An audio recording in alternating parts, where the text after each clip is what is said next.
he often committed a poem to memory and kept it as a friend, kept it if he was if he was walking alone in the countryside and he felt the need, he would bring back a poem that he knew by heart and recite it, and he said it kept him company.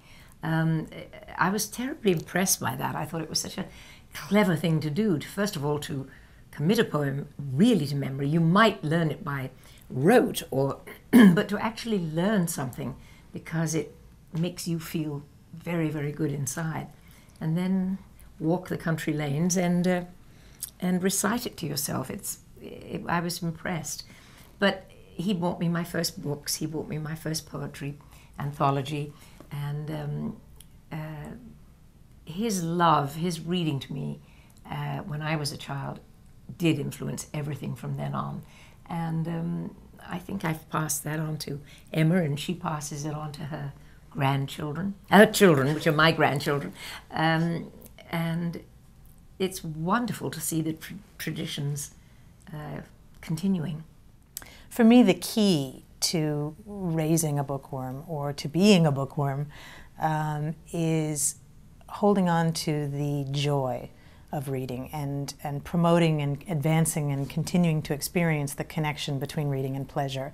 So often when we go to school and we learn to read independently, reading can become associated with chore or with pressure or with frustration, and that's counterintuitive in terms of growing up to love reading. What we really want is to further the love of reading and all the warm and fuzzy feelings that it can promote. And so what I try to do in my house and what I write about in Raising Bookworms is look for both very obvious proactive ways to continue to support the joy of reading, but also stealth mode activities to support the joy of reading. So it's everything from keeping books everywhere, you know, whether it's in the kitchen or the bathroom or the bedroom or the car, ready, at hand, available for a good read whenever the opportunity strikes.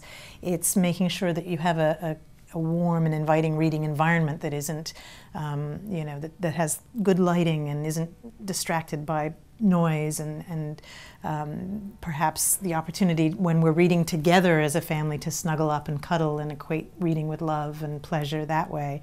It's the giving of books as gifts. It's the visits to libraries and bookstores to experience all the tactile pleasures that books represent. Yeah. All those things that feed the association between books and pleasure, I think, are the key to raising a bookworm.